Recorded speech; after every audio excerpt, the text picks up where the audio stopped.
I'm going to introduce Andy Bach. Andy is on the board of the Resilient Navigation and Timing Foundation, and he's, at my request, thanks Andy, going to tell you why we're here and what we're going to talk about, because he's far more qualified to do that than I am. Andy?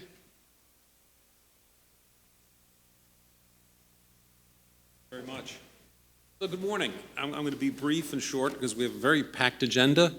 I'm going to talk a little bit about what we're not here to talk about. The industry for the last 5-6 years, the financial industry, has been very focused on this race to zero, of getting the latency and timing lower and lower. That's not today. That battle has been fought. For the most part, it's gotten about as good as it's going to get. Let's be honest, we're at the point now where the biggest limitations are the speed of light, and until Zefram Cochrane proves his warp theory, if I remember correctly, my Star Trek legend, April 5th of 2063, when he proves that it works and we get subspace communications, we're sort of stuck with distance being the limiting factor. So we can now take latency and sort of put that on the side. But there's a very different dynamic now occurring in the timing, and that is knowing when something happens.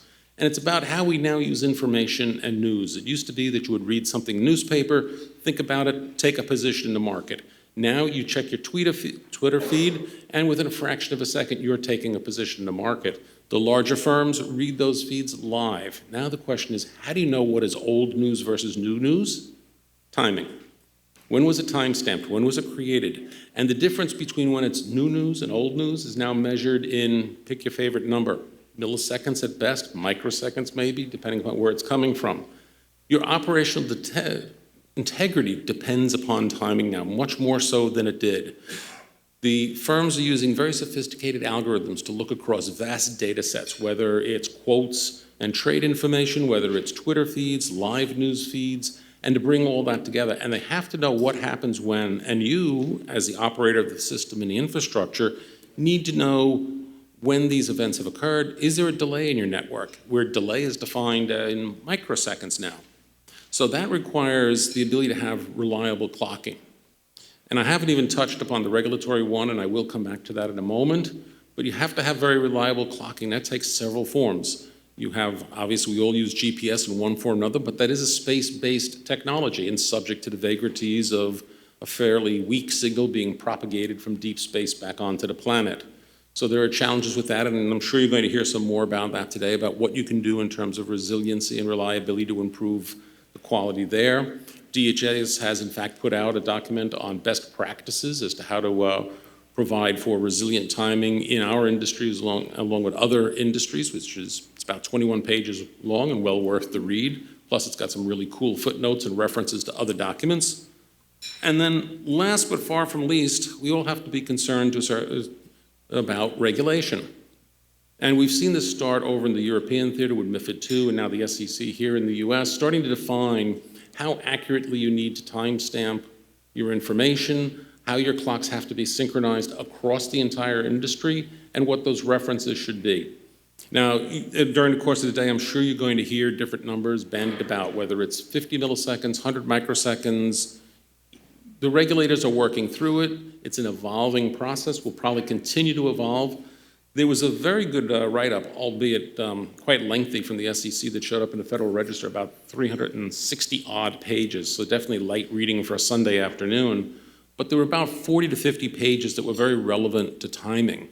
And aside from discussing the importance of timing and the information and the exact numbers that are referenced in there, the other aspect that I found fascinating was essentially what was setting up a process that whatever number comes out today will be enhanced tomorrow, setting up a process of give or take a yearly review, and most likely that number will be tightened. So whatever number you're designing your networks and your systems to support today, however tight the synchronization can or should be, you can assume you'll have to improve it by quite a bit a year from now, and in the following year and the year after that.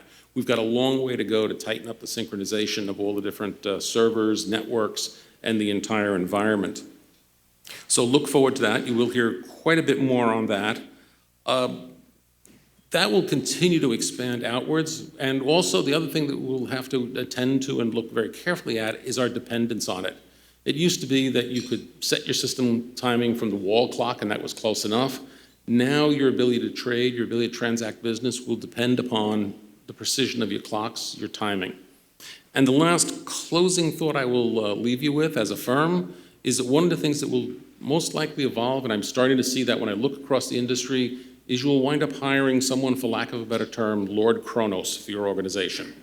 As much as you have someone who is the supreme architect for systems, another one for networking, another one for data storage, you will need to add on timing, because timing has become that much of an important issue within the financial industry, both for regulatory compliance, but also for good operational hygiene. So bringing those two together, you will need to build a team and a staff. And that's what today is about, to walk you through all the different facets of timing and synchronization. You're going to see several different views of that, fairly well spread out through the day. So please look forward to the day, and I'll be around for any comments and questions.